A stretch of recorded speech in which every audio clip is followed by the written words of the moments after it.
Good morning friends. Last લેક્ચરની અંદર આપણે S કક્ષક, પી કક્ષક, ડી કક્ષક અને એફ કક્ષકો આવી ચાર કક્ષકોના આકાર જોયા, એની અવકાશીય ગોઠવણી જોઈ હતી. આજે આપણે જોવાનું છે ઇલેક્ટ્રોન ગોઠવણીનો આધાર. એક્ઝેક્ટલી પરમાણુની અંદર ઇલેક્ટ્રોન રચના તમે જે અત્યાર સુધી ગોઠવતા હતા પેલી જૂની પદ્ધતિ 2 8 8 18 18 32 પણ હવે નહીં ચાલે. અને અતિ મોસ્ટ આઈએમપી ટોપિક આજનો, કારણ કે હું આજે તમને ઇલેક્ટ્રોન રચના કયા નિયમોને આધીન ભરાય છે શીખવાડવાનો છું. ક્લિયર? તો ધ્યાન રાખજો. પણ લેક્ચર ચાલુ કરું પહેલા દર વખતની જેમ આજે પણ કહીશ કે વિડીયો લાઈક કરો, શેર કરો, તમારા જેટલા પણ મિત્રો હોય બધાને શેર કરો. અને જો ચેનલ સબસ્ક્રાઇબ કરી હોય યાર, યુટ્યુબ પર જઈને યાર સમજતા નહીં યાર, યુટ્યુબ પર જઈ સબસ્ક્રાઇબ કરો ચેનલ. ક્લિયર? ચાલો તો જોઈએ જુદા જુદા પરમાણુઓમાં ઇલેક્ટ્રોનની ગોઠવણીનો આધાર. તો ઇલેક્ટ્રોન રચના પરમાણુના કેન્દ્રની આસપાસ ઇલેક્ટ્રોન જે હશે એ કેવી રીતે ગોઠવાતા હશે? તો આપણને એટલી તો ખબર પડી ગઈ છે કે પરમાણુના કેન્દ્રની આજુબાજુ ચોક્કસ જગ્યાએ જ્યાં ઇલેક્ટ્રોન મળી આવવાની સંભાવના હોય ત્યાં કક્ષકો આવેલી હોય. જુદી જુદી કક્ષકોમાં ઇલેક્ટ્રોનની ગોઠવણી કેવી રીતે થાય એ હવે આપણે જોવાની છે. ક્લિયર? ચલો જોઈએ. પણ એ ગોઠવણીનો આધાર 3 નિયમો પર છે. ઇલેક્ટ્રોનની ગોઠવણી કેટલાક નિયમોને આધીન છે. આઉફબાઉનો સિદ્ધાંત, પોલીનો સિદ્ધાંત, હુન્ડનો ગુણકતાનો સિદ્ધાંત અથવા તો હુન્ડનો મહત્તમ ગુણકતાનો નિયમ, પોલીનો નિષેધનો નિયમ, આવું પણ કહી શકીએ આપણે. ચલો કઈ વાંધો નહીં, ટેન્શન નોટ. આઉફબાઉનો સિદ્ધાંત ત્રણે સમજવાના જ છે આજે. સૌથી પહેલા આઉફબાઉનો સિદ્ધાંત. તો એમાં આઉફબાઉ શું છે? કોઈ બાઉ નથી. આઉફબાઉ એવું નથી. આઉફબાઉ જર્મન ભાષામાં એનો અર્થ થાય ગોઠવણી. આઉફબાઉના સિદ્ધાંત પરથી કક્ષકોમાં ઇલેક્ટ્રોનની ગોઠવણી કેવી રીતે થાય જાણી શકાય. એનો સિદ્ધાંત શું હતો ખબર નહીં પડે, પણ સમજો. પરમાણુની ધરા અવસ્થામાં એટલે ભૂમિ અવસ્થામાં કક્ષકમાં ઇલેક્ટ્રોન હંમેશા સૌથી ઓછી ઉર્જાવાળી કક્ષકમાં ગોઠવાય અને તે સંપૂર્ણ ભરાય ત્યારબાદ જ ઇલેક્ટ્રોન ઊંચી ઉર્જાવાળી કક્ષકમાં ગોઠવાય છે. એટલે આ ભાઈનું કેવું શું હતું, એટલે સોરી આ નિયમનું કેવું શું હતું કે ઇલેક્ટ્રોન જ્યારે ગોઠવતા હોય ત્યારે સૌથી પહેલા તો ઇલેક્ટ્રોન હંમેશા ક્યાં ગોઠવાય? નીચી ઉર્જાવાળી કક્ષકમાં પહેલા ઇલેક્ટ્રોન ગોઠવાય. એ આખી પેક થઈ જાય પછી જ ઇલેક્ટ્રોન ઊંચી ઉર્જાવાળી કક્ષકમાં જાય. એટલે કે તમે પહેલા ધોરણમાં એડમિશન લીધું, જ્યાં સુધી પાસ ના થાવ ત્યાં સુધી પહેલા ધોરણમાં જ રહેવું પડે. પાસ થાવ પછી બીજામાં જવાય. ક્લિયર? તો એના જેવી વાત છે. અચ્છા, તો આઉફબાઉ સિદ્ધાંત એવું કે છે કે પરમાણુમાં ઇલેક્ટ્રોનની ગોઠવણી કરો ત્યારે સૌથી પહેલા ઇલેક્ટ્રોન નીચી ઉર્જાવાળી કક્ષકમાં ભરાય, પછી ઊંચી ઉર્જાવાળી કક્ષકમાં જાય. તો સાહેબ આ ઉર્જા કઈ રીતે નક્કી થાય? તો એના માટે 2 મુદ્દા, અને યાદ કરો ગયો નહીં, એના આગળનો નહીં અને એની આગળનો લેક્ચર કે જેમાં આપણે ક્વોન્ટમ આંકની અંદર 2 મુદ્દા લખ્યા હતા, ખોપડી દોરી હતી મેં.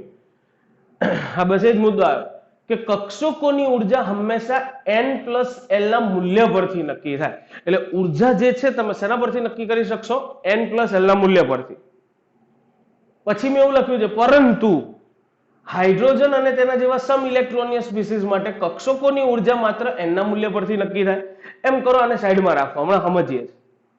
મારો કહેવાનો શું છે, આઉફબાઉના સિદ્ધાંતમાં એવું કીધું તું ઇલેક્ટ્રોન પહેલા નીચી ઉર્જાવાળી કક્ષકમાં ભરાય, એ સંપૂર્ણ પેક થાય પછી જ ઇલેક્ટ્રોન ઊંચી ઉર્જાવાળી કક્ષકમાં ગોઠવાય. તો આ કક્ષકોની ઉર્જા કેવી રીતે નક્કી થાય? તો આપણે અત્યારે યાદ રાખીએ કક્ષકોની ઉર્જા n+l ના મૂલ્ય પરથી નક્કી થાય. ચલો કક્ષકો કઈ કઈ આવે પરમાણુની આજુબાજુ? તો ખરેખર કેવું હોય, પરમાણુની અંદર કેન્દ્રની આજુબાજુમાં કક્ષા હોય, કક્ષાની અંદર કક્ષક હોય. તો જરા વિચાર કરો, પહેલી કક્ષા હોય તો એમાં કક્ષક કઈ હોય? તો પહેલી કક્ષામાં કક્ષક એક જ આવે અને એ કઈ હોય? 1s. આ પહેલી કક્ષા દોરી મેં. બીજી કક્ષામાં કક્ષક કઈ આવે? એક 2s આવે અને બીજી કઈ આવે? 2p. કારણ કે બીજાથી p કક્ષકની શરૂઆત થાય ને. બોલો ત્રીજામાં એવી રીતે 3s, 3p, 3d, પછી 4s, 4p, 4d, 4f, પછી 5s, 5p, 5d, 5f, 6s, 6p, 6d, 6d. 6d બોલો ને યાર, ખરાબ લાગે પેલું. 7s 7p ઘણા કહે છે 6f ના હોય, 7d અને હોય, પણ આપણે આની જરૂર જ નહીં યાર. 118 તત્વો છે, તમે અહીંયા સુધી પહોંચશો ને ત્યાં સુધી 118 તત્વો ભરાઈ જાય, એ આગળ જતા ખબર પડી જશે. એટલે ડોન્ટ બી ગભરાઈ, આ કક્ષકોની જરૂર જ નથી પડતી. ચલો વાત શું કરી હતી, કક્ષકો તો મેં લખી કે જુદી જુદી કક્ષામાં કક્ષકો જે આવેલી હોય એ મેં લખી નાખી છે. પહેલી કક્ષામાં 1s, બીજીમાં 2s 2p, ત્રીજીમાં 3s 3p 3d, 4માં 4s 4p 4d 4f લખી છે મેં. હવે આની ઉર્જા નક્કી કરવાની છે. ચલો ઉર્જા કઈ રીતે નક્કી થાય તો વિચારો. s એટલે s કક્ષક માટે l નું મૂલ્ય હંમેશા કેટલું લેવાય 0, અને આગળ જે લખ્યો હોય 1s તો એમાં આને કહેવાય n. તો આપણે આની ઉર્જા નક્કી કરવી હોય તો n plus l એટલે 1 વત્તા 0, તો આની ઉર્જા કેટલી થાય 1. હું બધાની ઉર્જા ઉપર લખીશ. ચલો 2s કક્ષક તો એની ઉર્જા કેટલી થાય 2 વત્તા 0 એટલે 2. 2p ની ઉર્જા 2 અને p ની મૂલ્ય 1, 2 plus 1 એટલે 3, 3 વત્તા 0 એટલે 3, 3 વત્તા 1 એટલે 4, 3 વત્તા d એટલે 2 થાય ને, 3 વત્તા 2 એટલે 5, 4 વત્તા 0 4, 5 6 7, 5 વત્તા 0 એટલે 5 6 7 8, 6 વત્તા 0 એટલે 6 7 8 7 8. સાહેબ ચલો ઉર્જા મેં બધા n plus l ના મૂલ્યોની ઉર્જા તો લખી નાખી, પણ સાથે હજી એક વાત કહીશ કે જો ખાસ યાદ રાખજો, જો n plus l નું મૂલ્ય સમાન, n plus l નું મૂલ્ય સમાન, તો જેનો n વધુ તેની ઉર્જા વધુ ગણવાની. કારણ કે અહીંયા તમે ધ્યાનથી જોશો ને તો તમને ઘણી બધી કક્ષકો એવી દેખાશે કે જેમાં n plus l ના મૂલ્ય સરખા હશે. જેમ કે અહીંયા જુઓ 3s માટે પણ 3 થાય, 2p માટે પણ 3 થાય. તો ઘણા કે સાહેબ આમાં ઓછી ઉર્જા કોની ને વધુ ઉર્જા કોની? આપણે ઉર્જા n plus l થી નક્કી કરવાની. બંને માટે n plus l નું મૂલ્ય તો સમાન છે, તો વધુ ઉર્જા કોની?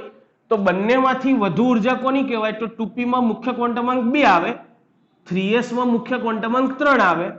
તો જેનો મુખ્ય ક્વોન્ટમાંક મોટો એની ઉર્જા વધુ, એટલે 2p કરતા ઉર્જા કોની વધારે હોય? 3s ની. પડી ખબર? તો હવે આને ઉર્જા પ્રમાણે ગોઠવ્યું હોય તો ઇલેક્ટ્રોન ભરવાની શરૂઆત કરવી હોય તો સૌથી પહેલા ઇલેક્ટ્રોન મારે શેમાં ભરવો પડે? 1s માં. કારણ કે બધા કરતા સૌથી ઓછી ઉર્જા એ સંપૂર્ણ ભરાઈ જાય ત્યારબાદ જ ઇલેક્ટ્રોન ઊંચા ઉર્જા સ્તરમાં જાય, એટલે પછી ઇલેક્ટ્રોન શેમાં જશે? 2s માં. કારણ કે એની ઉર્જા 2 છે. 2 ઉર્જા વાળી પતી જાય પછી જાય 3 વાળીમાં. 3 વાળીમાં પહેલા 2p અને 3s, તો પહેલા શેમાં ભરવાનો? તો પહેલા 2p માં ભરવાનો. કેમ? 3s અને 2p માં મેં કીધું એમ જેનો n મોટો એની ઉર્જા વધુ, તો 3s ની ઉર્જા વધુ થાય. તો આવું બહુ એવું કે છે ઓછી ઉર્જા વાળી પહેલા ભરાય, એટલે 2p પહેલા ભરાય પછી શેમાં ભરાય? ઇલેક્ટ્રોન 3s માં. તો જો હું આને ક્રમમાં ગોઠવવા જાઉં તો ક્રમ કંઈક આવી રીતે બને. આ અહીંથી ચાલુ કરવાના આપણે, લાઈન પતે એટલે ઉપર આવી જવાનું પાછું. પહેલા ઇલેક્ટ્રોન 1s માં ભરાય, પછી ઇલેક્ટ્રોન 2s માં ભરાય, પછી ઇલેક્ટ્રોન 2p માં, અને પછી 3s માં. અહીંથી આમ ગયા, ભરાઈ ગયું. ચલો પાછા ઉપર જતા. એટલે પહેલી ઉર્જા વાળી જ કક્ષક હોય, બીજી ઉર્જા વાળી હોય, ત્રીજી ઉર્જા વાળી જ હોય. જો લાઈન ટુ લાઈન. પછી 3 વાળી પેક, તો ચોથા વાળી ચાલુ કરવાની. એટલે પહેલા ઇલેક્ટ્રોન શેમાં ભરાશે? તો દેખાય છે 3p માં પહેલા ભરાવો જોઈએ. કેમ? 4s 3p માં આનો મુખ્ય ક્વોન્ટમાંક વધુ, તો આની ઉર્જા ઓછી. 3p અને 3s માં ભરાય. ચલો પૂરું 5 ઉર્જા વાળી, તો પહેલા 3d 4p 5s. બે બહુ ઈઝી છે યાર. 4 ઉર્જા 5 ઉર્જા, પછી 6 ઉર્જાનો નંબર આવશે રે, પછી 7, પછી 8 ઉર્જા વાળી. તો આજે મેં ક્રમ દોર્યો ને એ કોના માટે છે? મેં કીધું ફરીથી, પેક થઈ જાય પછી પાછું ઉપર આવી જવાનું, પેક થઈ જાય એટલે ઉપર આવી જવાનું, પેક થઈ જાય એટલે પાછું ઉપર આવી જવાનું. ક્લિયર? તો જેમાં એક કરતા વધારે ઇલેક્ટ્રોન છે એવી કક્ષકોમાં ઇલેક્ટ્રોન ભરવા હોય તો ઉર્જાનો ક્રમ આ. તો બહુ ઇલેક્ટ્રોનીય સ્પીસીસ માટે મારે કક્ષકોનો ઉર્જા ક્રમ લખવો હોય તો લખાવો તો સૌથી ઓછી ઉર્જા 1s ની, એના કરતા વધુ કોણ દેખાય? 2s, એના કરતા વધુ 2p, એના કરતા વધુ 3s, એના કરતા વધુ 3p, એના કરતા વધુ 4s, 4s પછી ઉપર જતો રહ્યો એના કરતા વધુ 3d, 4p, 5s, એના કરતા વધુ કોણ આવશે 4d, એના કરતા વધુ 5p, એના કરતા વધુ 6s, એના કરતા વધુ 4f, એના કરતા વધુ 5d, એના કરતા વધુ 5d કરતા વધુ 6p, એના કરતા વધુ 7s, એના કરતા વધુ 5f, એના કરતા વધુ 6d, એના કરતા વધુ 7p. આ ઇલેક્ટ્રોનનું ગોઠવણી માટેનો ક્રમ લખ્યો કે બહુ ઇલેક્ટ્રોન એક કરતા વધારે ઇલેક્ટ્રોન હોય તો આપણે ઇલેક્ટ્રોન ભરીશું આવી રીતે. ઇલેક્ટ્રોન ભરવાનો ક્રમ આ છે. પડે ખબર કે હું એકલો એકલો સ્પીકિંગ કરું છું? પડે છે ફાઇનલ કે નથી પડતી? હાથ પાડવાની ના પાડવાની. ચલો આગળ વધીએ. પણ બટ મોટું બટ શું તો જો અહીંયા લખ્યું હાઇડ્રોજન અને તેના જેવા સમ ઇલેક્ટ્રોનિય સ્પીસીઝ હોય એટલે એક ઇલેક્ટ્રોન વાળી રચના તો એમાં કક્ષકોની ઉર્જા માત્ર એના મૂલ્ય પરથી નક્કી થાય. હવે એમાં એક ઇલેક્ટ્રોન હોય એટલે એક જ કક્ષક હોય સમજો, પણ તેમ છતાં એમાં કક્ષકોનો ક્રમ લખવો હોય તો કેવી રીતે લખી શકાય? n નું મૂલ્ય બદલાય તો ઉર્જા વધે. જેનું n ઓછો એટલે મુખ્ય ક્વોન્ટમાંક ઓછો એની ઉર્જા ઓછી, જેનો મુખ્ય ક્વોન્ટમાંક વધુ એની ઉર્જા વધુ. પણ જેના મુખ્ય ક્વોન્ટમાંક સરખા એની ઉર્જા પાછી કેવી લેવાય? સમાન. તો હાઇડ્રોજન માટે ક્રમ લખવો હોય, હાઇડ્રોજન અને એના જેવા સમ ઇલેક્ટ્રોનિય માટે તો 1s પછી 2s અને 2p તો બંનેમાં મુખ્ય ક્વોન્ટમાંક 2 જ છે એટલે આ બંનેની ઉર્જા સરખી જ લેવાય. પણ એ કોના માટે ચાલે છે વાત? હાઇડ્રોજન માટે. એટલે હાઇડ્રોજન માટે લખવું હોય તો અહીંયા શોર્ટમાં લખું છું 1s કરતા વધુ ઉર્જા કોની? 2s અને 2p ની. પણ 2s 2p ની લગભગ કેવી? સરખી. એના કરતા વધુ 3s 3p 3d, એના કરતા વધુ 4s 4p 4d 4f, એના કરતા વધુ 5s 5p 5d 5f, એના કરતા વધુ 6s 6p 6d, એના કરતા વધુ 7s 7p.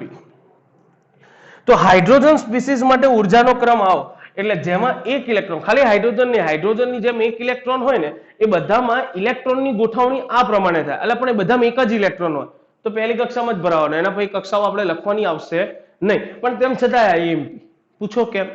કહી દઉં.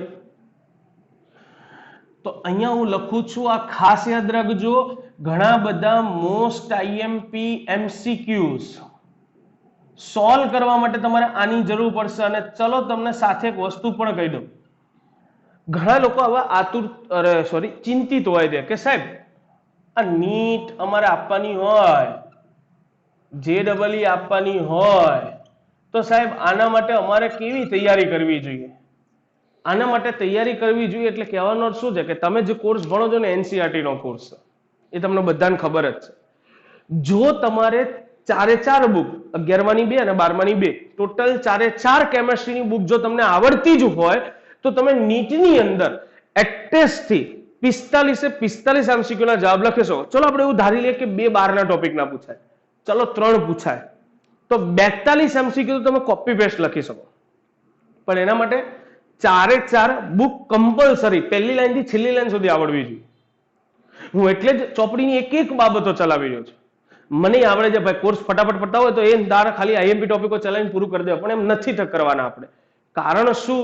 તો મેં કીધું એમ હું સાથે નીટ પણ ચલાવતો જ જઉં છું.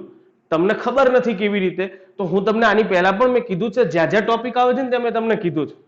હું આજે પણ કહેવાનો જ છું, હમણાં ખ્યાલ આવી જ જશે તમને.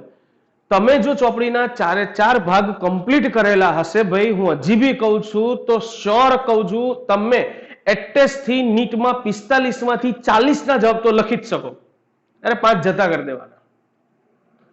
ખબર પડે છે હું શું કહેવા માંગુ છું? તમે 45 માંથી 40 લખી ના હો એટલે વિચાર તો કરો, 160 માર્ક્સ સીધા થયા કેમેસ્ટ્રીના.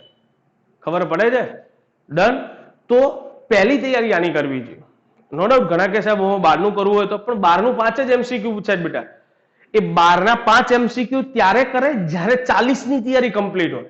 હવે આપણી 40 ની તૈયારી હોતી નહીં ને આપણે પેલા 5 માટે દોડમ દોડ કરો, સાહેબ 12 નું શીખવાડો, સાહેબ 9 શીખવાડો. અલ્યા ભાઈ પેલા આ કરને, આ આવડશે તો તને આગળ મેળ પડશે ને. હું આવું શું કામ કહું છું અત્યારે? ઘણાને પ્રશ્નો થશે. લાસ્ટ ટાઈમ નીટમાં પૂછાયેલો પ્રશ્ન, લાસ્ટ એક્ઝામમાં નીટમાં પૂછાયેલો પ્રશ્ન કહું છો, આજે દેખાય છે ને, પ્રશ્ન આપ્યો હતો કે ભાઈ નીચેના પૈકી કઈ કક્ષકો, આવું લખ્યું હતું 5F 4D 6S. અત્યારે હું પરફેક્ટ નથી લખતો પણ આવી રીતે 4 કક્ષકો લખી હતી અને હું પૂછ્યું હતું કે 4 કક્ષકોનો ઉર્જાનો સાચો ક્રમ કયો. નીચે 4 ઓપ્શન આપ્યા હતા, તમારે જવાબ ટીક કરવાનો. હવે ખરેખર નીટમાં પૂછાયો એટલે પ્રશ્ન પૂછાયો નીટમાં, એટલે તમે જ્યારે નીટની એક્ઝામ આપતા છો ને ત્યારે તમે ભણી ક્યાં ગયા છો? 11માં. એટલે ઘણા બધા સ્ટુડન્ટને આ ખ્યાલ જ નહીં હોતો. નો ડાઉટ ઘણા સાહેબ એવું કહી દે છે બેટા ગોખી મારવાના, આવી રીતે હોય ક્રમ, પણ ગોખવાનું નથી. શું કામ આજ મેં સમજાય. તો હવે આનો ઉર્જાના આધારે ગોઠવો, તમે એટેચ થી ગોઠવી શકો. તમે ઉર્જા શેના આધારે નક્કી કરી શકો? 5 + 3 એટલે 8, 4 5 6,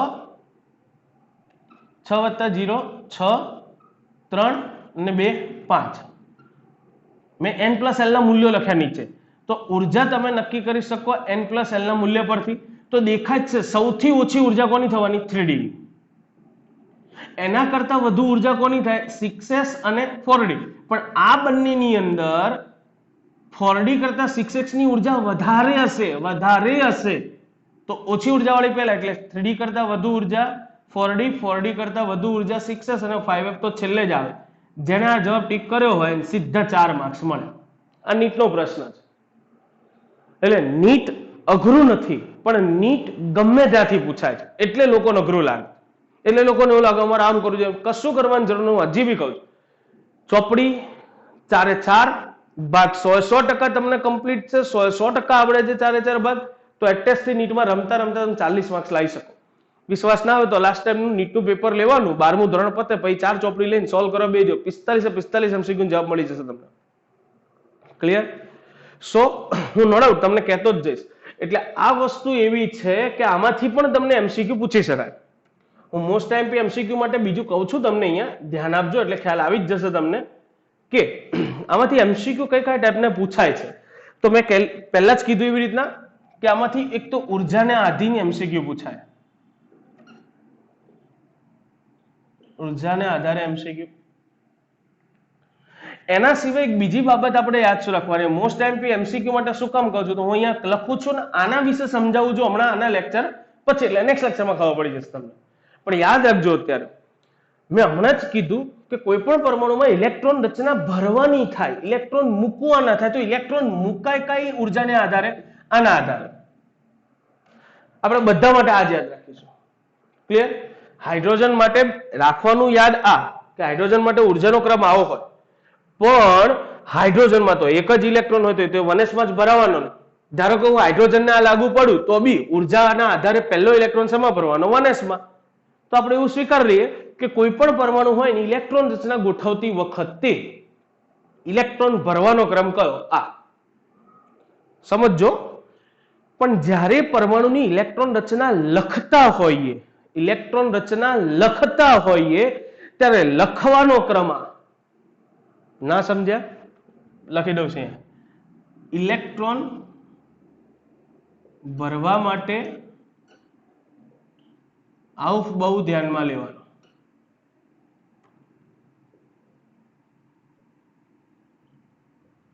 પણ ઇલેક્ટ્રોન રચના લખતી વખતે હાઇડ્રોજનના ઉર્જા સ્તર પ્રમાણે લખાય. ઓકે, ડોન્ટ બી ગભરીફાઈંગ. આ બે ટોપિક મેં લખી તો દીધા છે, અત્યારે મેં કઈ બી દીધા છે કે ઇલેક્ટ્રોન રચના આપણે ભરીશું તો કયા નિયમને આધીન? આઉફબાઉના નિયમને આધીન. પણ જ્યારે કોઈ પરમાણુની ઇલેક્ટ્રોન લખવા બેસીશું ને ત્યારે લખવાનું કઈ રીતે? તો હાઇડ્રોજનના ઉર્જા સ્તર પ્રમાણે. કેમ? હાઇડ્રોજનમાં ઉર્જા સ્તર એવું દર્શાવે કે પહેલા પહેલી કક્ષા આવે, પછી બીજી કક્ષા આવે, પછી ત્રીજી, પછી ચોથી, પછી પાંચમી અને પછી છઠ્ઠી, પછી સાતમી.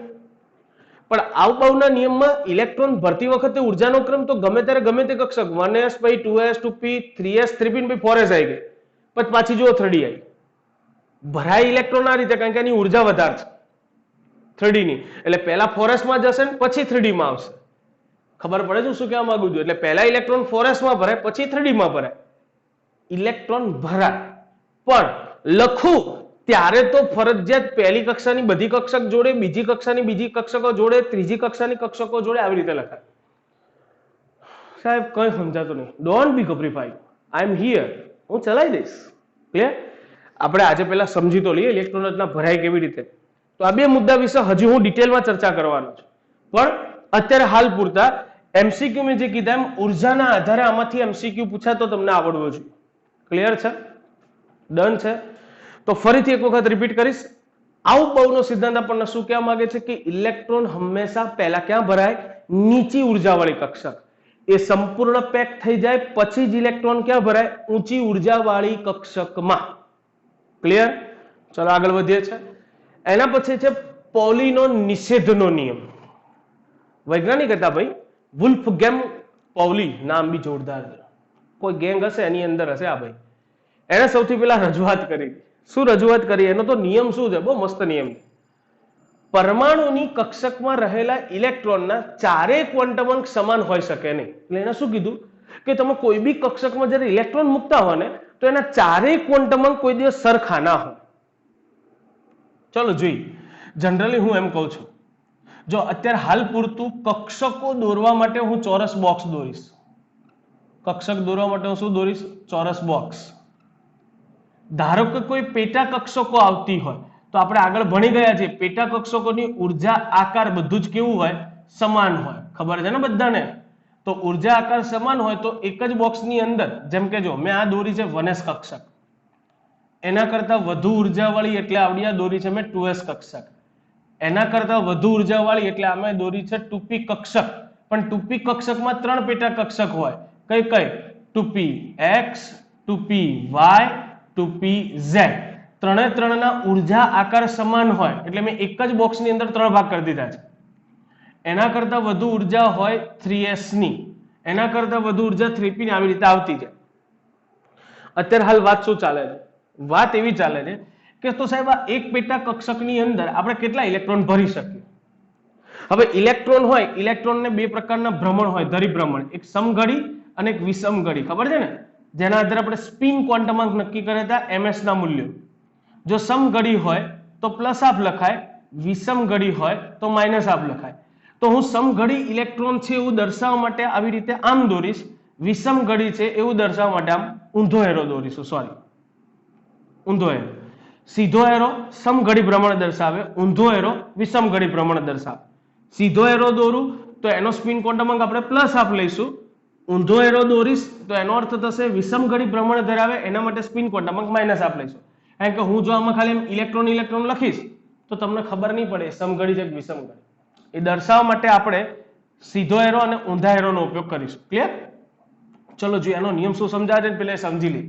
તો આ ભાઈ એવું કહે છે કે કોઈ પણ પરમાણુય કક્ષક હોય એમાં જેટલા બી ઇલેક્ટ્રોન મૂકવા એટલા મુકાય. તમારી તેવડ 50 મુકાય તો 50 મુકાય પહેલી કક્ષકમાં. પણ શરત શું સાચવવાની? કે એવા ઇલેક્ટ્રોન ના હોવા જોઈએ કે જેના ચારે ક્વોન્ટમ અંક સરખા હોય. તો વિચારો, ધારો કે હું પહેલો ઇલેક્ટ્રોન મૂકું છું સમઘડી ભ્રમણ વાળો, કઈ વાંધો નહીં.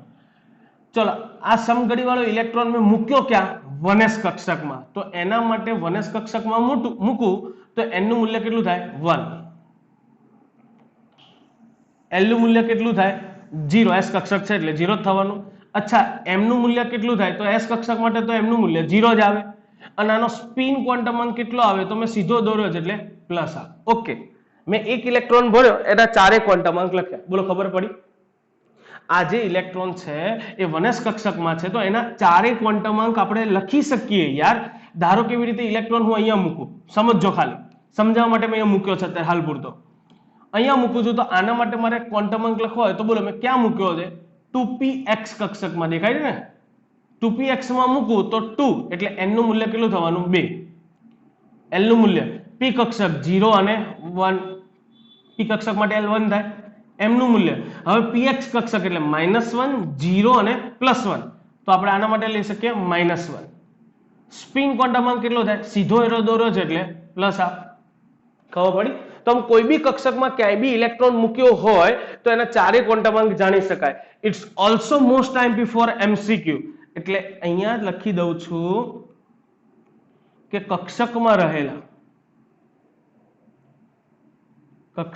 રહેલા ઇલેક્ટ્રોનના ક્વોન્ટમાંકના MCQ પણ પૂછી શકાય. કેવો MCQ પૂછાય કહીશું તમને, પણ તમને હવે ક્વોન્ટમાંક ગોતતા આવડવા જોઈએ. કોઈ બી કક્ષકમાં મૂકી દો આવી રીતે. ક્લિયર? ચલો અત્યારે આપણે વાત શું ચાલતી હતી કે કોઈ બી એક કક્ષકમાં કેટલા ઇલેક્ટ્રોન મૂકી શકીએ. તો આપણે તો 50 મૂકવાના જ, પણ 50 કેવા મૂકવાના જેના ચારે ક્વોન્ટમાંક સરખા ના હોય. સમજો મેં અહીંયા એક ઇલેક્ટ્રોન મૂક્યો, ચલો મારી ઈચ્છા થઈ મારે બીજો ઇલેક્ટ્રોન મૂકવો, બીજો ઇલેક્ટ્રોન બી હું સીધો જ મૂકું. ચલો તો આ બીજો ઇલેક્ટ્રોન મેં 1s માં જ મૂક્યો છે, તો એના માટે બી n નું મૂલ્ય કેટલું થાય? 1. l નું મૂલ્ય કેટલું થવાનું? s કક્ષક એટલે 0. m નું મૂલ્ય કેટલું થવાનું? 0. એ 1s કક્ષક છે એટલે. અને સ્પિન ક્વોન્ટમાંક કેટલો થવાનો? તો સીધો એરો મૂક્યો છે એટલે પ્લસ આ. તો જુઓ તો આ ચારે ક્વોન્ટમાંકના મૂલ્ય અને બીજો ઇલેક્ટ્રોન મૂક્યો તો એના માટે બી મૂલ્ય કેવા થઈ ગયા? સરખા. ના ચાલે, તો હું આવી રીતે મૂકી શકીશ નહીં. તો હું શું કરું? ઊંધો મૂકું. ઊંધો મૂકીશ તો શું થવાનું? મુખ્ય ક્વોન્ટમાંક 1s માં જ મૂક્યો એટલે 1, l બરાબર 0, m નું મૂલ્ય 0, પણ સ્પિન ક્વોન્ટમાંક હવે ઊંધો મૂક્યો છે શું લખાય? -r. એટલે હું આની અંદર સીધો એરો એટલે કે સમઘડી સ્પિન દર્શાવતો એક ઇલેક્ટ્રોન અને વિષમઘડી દર્શાવતો એક ઇલેક્ટ્રોન મૂકું તો એના સ્પિન ક્વોન્ટમાંક અલગ પડે, એટલે ચારેય ક્વોન્ટમાંક સરખા થાય નહીં. ચારેય સરખા ન થવા જોઈએ. 3 ભલે થતા પણ ચારેય સરખા થતા નથી. તો હું 2 મૂકી શકું. હવે ધારો કે હું ત્રીજો મૂકવા જાઉં તો ત્રીજો મારે કેવો મૂકવો પડે? જો સીધો તો મુકાય નહીં. ઊંધો મૂકું તો આની જેવો ક્વોન્ટમાંક થઈ જાય. તો એનો અર્થ શું થયો કે પોલીનો નિષેધ ક્રમનો નિયમ, અને નિષેધ ક્રમનો નિયમ પણ કહેવાય, જે સમજાવે છે કે કોઈ પણ પરમાણ્વીય કક્ષકમાં તમે વધુમાં વધુ માત્ર ને માત્ર જેના ક્વોન્ટમાંક સરખા ન હોય એવા વધુમાં વધુ 2 જ ઇલેક્ટ્રોન સમાવી શકો છો. અને એ પણ એવા કે જેમના ભ્રમણ એકબીજાથી કેવા હોય? વિરુદ્ધ હોય. સ્પિન ક્વોન્ટમાંક એકબીજાથી કેવા હોય? વિરુદ્ધ હોય. તો વધુમાં વધુ તમે 2 જ ઇલેક્ટ્રોન ભરી શકો. કોઈ પણ પેટા કક્ષક લઈ લો. ધારો કે 2py માં મૂકું તો એક સીધો મૂકી શકું અને એક ઊંધો મૂકી શકું. સમઘડી ભ્રમણ, વિષમઘડી ભ્રમણ. પણ આની અંદર ત્રીજો, ચોથો, પાંચમો, છઠ્ઠો, 10મો, 25મો, 50મો ના મુકાય. કેમ? તમે ગમે એટલા મૂકવાના, ક્વોન્ટમાંક ગમે તે એકની સાથે તો સમાન થઈ જ જાય. ક્લિયર? તો પોલીનો નિષેધ ક્રમનો નિયમ શું સમજાવે કે કોઈ પણ પરમાણ્વીય પેટા કક્ષકોમાં તમે વધુમાં વધુ 2 જ ઇલેક્ટ્રોન સમાવી શકો. અને એટલા માટે જ આપણે આવું આગળ ભણી ગયા. n બરાબર પહેલી કક્ષા હોય તો એમાં n² જેટલી કક્ષકો હોય અને 2n² જેટલા ઇલેક્ટ્રોન સમાય. કેમ? n² જેટલી કક્ષક થાય એટલે n કક્ષા માટે n² જેટલી કક્ષકો હોય અને એમાં 2n² જેટલા શું સમાય? ઇલેક્ટ્રોન સમાય. કેમ એવું કીધું? તો વિચારો ને યાર, દરેક કક્ષકમાં 2 જ સમાય. n² જેટલી કક્ષક હોય, દરેકમાં 2 મૂકું તો મલ્ટીપ્લાય 2 કરી દઉં, ઇલેક્ટ્રોનની સંખ્યા મળી જાય ને. ચલો ઉદાહરણ લઈ લે. ધારો કે હું ચોથી કક્ષા કહું. કઈ કક્ષા? ઓવર ચોથી નહીં, ત્રીજી લી. હાલો મજા આવશે તમને. ત્રીજી કક્ષા તો બોલો એમાં કક્ષકો કેટલી થવી જોઈએ? 9 થવી જોઈએ ને. કઈ? ત્રીજી કક્ષામાં કક્ષક કઈ આવે? તો 3s. ચલો ત્રીજીમાં જોઈએ 3s. 3p ની અંદર 3 પેટા કક્ષકો એટલે 3s, 3px, 3py, 3pz. Total 4 થઈ ગઈ. 3s, 3px, 3py, 3pz. 3d ની અંદર બીજી કેટલી હોય? 5. યાદ છે ને? 3dxy, 3dyz, 3dzx, 3x² - y² ને 3dz². ટોટલ 5. 5 અને 3 8 અને 1 9. 9 કક્ષકો થઈ. તો ત્રીજી કક્ષામાં 9 કક્ષકો હોય. 9 કક્ષકોમાં 2 ઇલેક્ટ્રોન મૂકો તો દેખાય જ છે પેલા ઇલેક્ટ્રોન કેટલા સમાવવાના? 18. ક્લિયર? તો પોલીના નિષેધ ક્રમના નિયમ પરથી દરેક કક્ષકોમાં આપણે વધુમાં વધુ કેટલા ઇલેક્ટ્રોન સમાવી શકીએ ખબર પડી જાય કે કોઈ પણ s કક્ષક હોય એમાં તમે વધુમાં વધુ 2 જ ઇલેક્ટ્રોન સમાવી શકો, એનાથી વધારે ના મૂકી શકાય. પણ કોઈ પણ પી કક્ષક હોય તો પી ની અંદર 3 પેટા કક્ષક હોય તો દરેક પી કક્ષકોમાં વધુમાં વધુ તમે કેટલા ઇલેક્ટ્રોન મૂકી શકો? 6. પી કક્ષકોમાં વધુમાં વધુ 6 મૂકી શકાય. કોઈ પણ ડી હોય તો એની અંદર 5 પેટા કક્ષકો આવે, 5 ની અંદર બબ્બે બબ્બે બબ્બે એટલે ટોટલ 10 ઇલેક્ટ્રોન મૂકી શકાય. એફ કક્ષક કોઈ પણ હોય, દરેક એફ ની અંદર 7 પેટા કક્ષકો હોય, સાતેમાં બબ્બે બબ્બે બબ્બે એટલે મેક્સિમમ દરેક એફ કક્ષકમાં તમે કેટલા ઇલેક્ટ્રોન સમાવી શકો? 14. ચલો ક્લિયર છે અહીંયા સુધી? પોલીના નિયમ સુધી ફાઇનલ છે? બહુ ઈઝી છે યાર. ચાલો તો આપણે છેલ્લા નિયમને ફોકસ કરીએ. હુંડનો મહત્તમ ગુણકતાનો સિદ્ધાંત અથવા તો નિયમ શું છે? બહુ ઈઝી છે, સહેલો છે, ડાયો પણ છે, જોઈએ છીએ. હુંડનો નિયમ આપણને શું સમજાવે? તો હુંડના નિયમ પરથી સમાન ઉર્જા ધરાવતી પેટા કક્ષકોમાં ઇલેક્ટ્રોનની ગોઠવણી કેમની થાય સમજાવે. નિયમ શું કહેતો હતો? નિયમ સમાન ઉર્જા ધરાવતા પેટા કોષોમાં ઇલેક્ટ્રોન શક્ય હોય ત્યાં સુધી અયુગ્મિત રહેવાનું વલણ ધરાવે. એટલે એકલા હોયલા, બધા સિંગલ સિંગલ સિંગલ, બધા સિંગલ સિંગલ સિંગલ ગોઠવાય પછી જ ડબલ ડબલ ડબલ થાય. એટલે સીધા લગન ના થાય. પહેલા તો તમે સિંગલ જ હો. સોરી, આવું બધું નહીં વિચારવાનું યાર, યાદ રાખો તમે. એટલે કે બધી જ પેટા કક્ષકો અર્ધપૂર્ણ, દરેક પેટા કોષમાં 2 ઇલેક્ટ્રોન સમાય. હવે 2 ઇલેક્ટ્રોન સમાતા હોય તો અડધી એટલે એક એક, બધા પેટા કોષોમાં પહેલા એક એક ઇલેક્ટ્રોન સમાય જાય, પછી જ બીજો ઇલેક્ટ્રોન અંદર દાખલ થાય અને ત્યારબાદ જ ઇલેક્ટ્રોનનું શું થાય? યુગ્મીકરણ. સાહેબ આમ અમને કઈ ખબર પડતી નહીં, તમે સમજાવો તો ખબર પડે. ચલો સમજાવી દઈએ. મારી પાસે 8 ઇલેક્ટ્રોન છે અત્યારે હાલ, સમજો ખાલી. હા ચલો ને કહી દો, 8 ઇલેક્ટ્રોન વાળું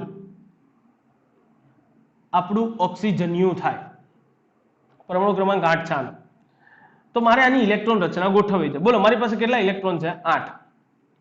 તો ઇલેક્ટ્રોન ભરવાની શરૂઆત કરીશ તો સૌથી પહેલા તો ઇલેક્ટ્રોન કઈ કક્ષકમાં ગોઠવાશે? 1s કક્ષક. કેમ? કારણ કે સૌથી ઓછી ઉર્જા છે.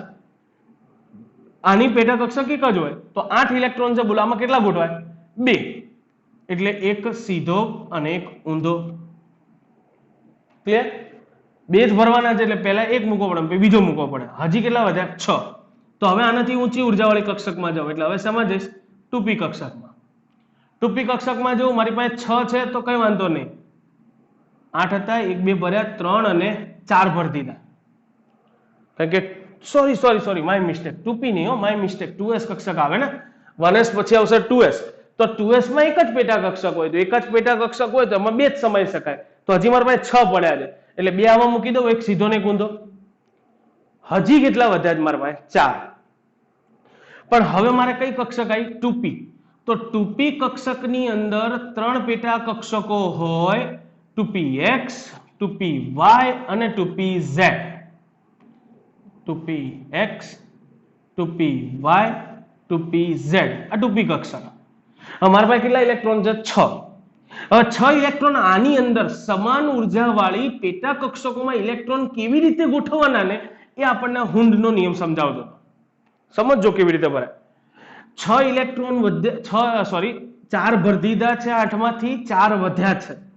એ 4 ઇલેક્ટ્રોન આમાં મૂકવા માટેની શરત શું છે કે સૌથી પહેલા તો સમાન ઉર્જાવાળી પેટા કક્ષકમાં ઇલેક્ટ્રોન શક્ય હોય ત્યાં સુધી અયુગ્મિત રહે, એટલે એકલા રહેવાનું વલણ ધરાવે.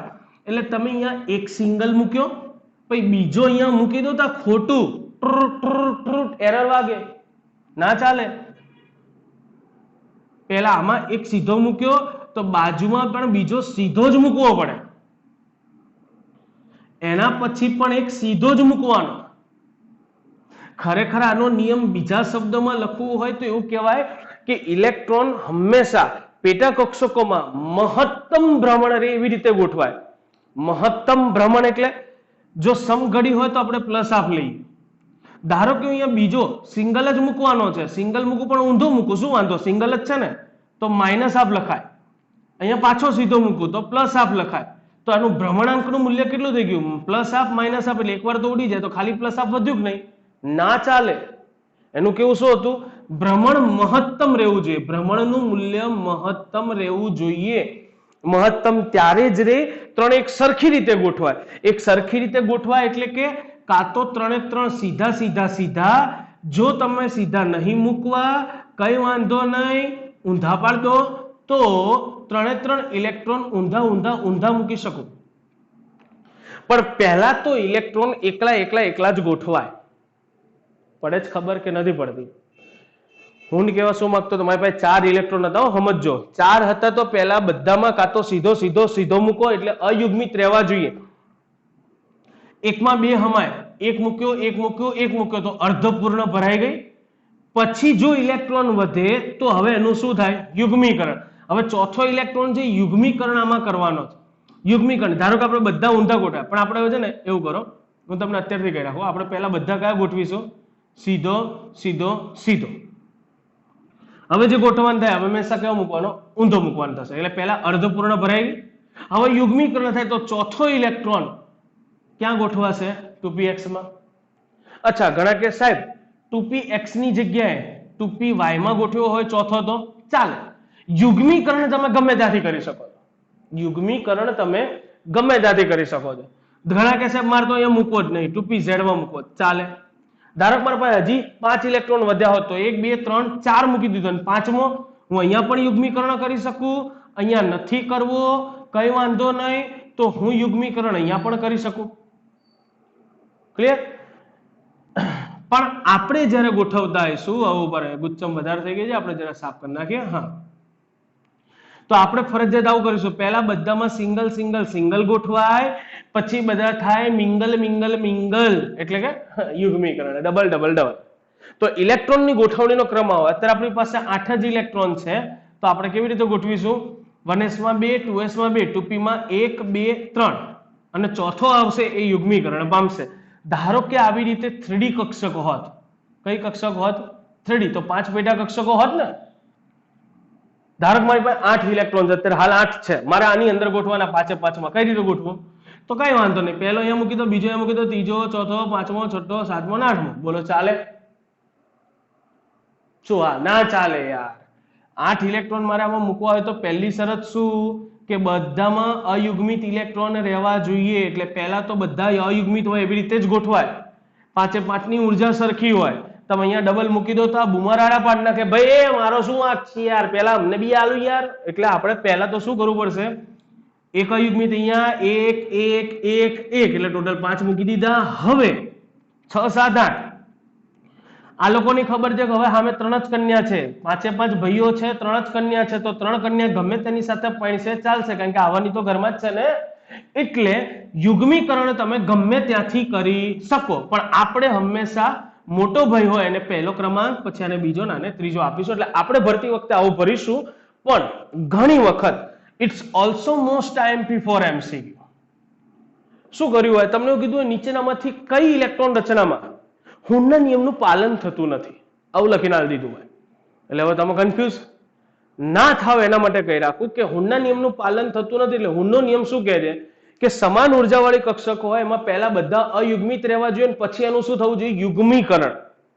તો તમારે એવું જોવાનું કે બધામાં સિંગલ તો ગોઠવાયેલા હોવા જ જોઈએ બધામાં, અને પછી એનું યુગ્મીકરણ જોવાનું. યુગ્મીકરણ ભલે ગમે ત્યાં કર્યું હોય, પણ યુગ્મીકરણ બધા સિંગલ ગોઠવાય પછી જ થવું જોઈએ. એટલે પહેલા બધા જ સિંગલ હોય અને પછી જ ડબલ ડબલ જોડકા હોવા જોઈએ. તો તમારે આ ધ્યાન રાખવાનું. એટલે ઘણી વખત તમને આવું દોરીને આપ્યો તો આ રચના સાચી કહેવાય. ધારો કે હું મેં હમણાં તમને કીધું તો એમ 8 ઇલેક્ટ્રોન હોય ને આવી રીતે આપી દીધા હોય તો આ હુનના નિયમનું પાલન કરતો નથી. ઘણીવાર હુનના નિયમનું પાલન નથી કરતો એના માટે ધારો કે એમ કહો મારા 5 જ ઇલેક્ટ્રોન છે, કેટલા સમજો? 5 જ છે, તો આવી રીતે મૂક્યા હોય 1 2 3 4 અને 5. સીધું સીધું સીધું પ્રમાણ, આ બી ઊંધા પ્રમાણ. તો આ બી હુનના નિયમનું પાલન કરતો નથી, કારણ કે હુંડ શું કહે છે કે હંમેશા ભ્રમણનું મૂલ્ય મહત્તમ થવું જોઈએ, મહત્તમ ગુણવત્તા હોવી જોઈએ. એટલે મૂલ્ય મહત્તમ થવું જોઈએ. મહત્તમ ત્યારે જ થાય બધા કાં તો ઊંધા. ધારો કે તમને એવું બી કર્યું હોય 5 હોય ને 5 5 ઊંધા ગોઠવીને આપ્યા તો સાચું. કેમ? Minus minus minus minus minus આ 1 2 અને 2.5 ટોટલ આનું મૂલ્ય -2.5 થાય સ્પિનનું મૂલ્ય. તો ચાલે, આપણે મૂલ્ય જોવાનું છે, પ્લસ માઇનસ નથી જોવાનું. 2.5 આયા ને તો આ જવાબ સાચો. કેમ? મહત્તમ 2.5 જ થાય આને. પણ ભૂલમાં ક્યાંક એક 4 ઊંધા હોય ને એક સીધો મૂકી દીધો હોય તો આ પણ હુનના નિયમનું પાલન કરે નહીં. એટલે હુનના નિયમનું પાલન ક્યારે થાય? બધા સમાન પેટાકોષો, સમાન ઉર્જાવાળી પેટાકોષોમાં પેલા એક એક અયુગ્મિત ઇલેક્ટ્રોન ગોઠવાય, એ પણ મહત્તમ ભ્રમણની રીતે, એટલે કાં તો બધા સીધા ગોઠવાય કાં તો બધા ઊંધા ગોઠવાય, પછી જ ઇલેક્ટ્રોનનું શું થયેલું હોવું જોઈએ? યુગ્મીકરણ. ક્લિયર છે? ડન છે? ફાઇનલ છે? તો મેં આજે તમને શીખવાડ્યા 3 નિયમો. હવે એક નાનો શોર્ટ લેક્ચર શું બનાવવાનો છું, જે માત્ર ને માત્ર ઇલેક્ટ્રોન રચના સમજાવવા માટે. તો નેક્સ્ટ લેક્ચર આપણો શોર્ટ લેક્ચર આવશે, એટલે નાનો લેક્ચર હશે, એમાં હું તમને ઇલેક્ટ્રોન રચના ભરતા શીખવાડવાનો છું. ક્લિયર? પણ આજે અહીંયા સુધી, બાકી ટુ બી કન્ટિન્યુ નેક્સ્ટ ટાઈમ. ઓકે, ચલો બાય.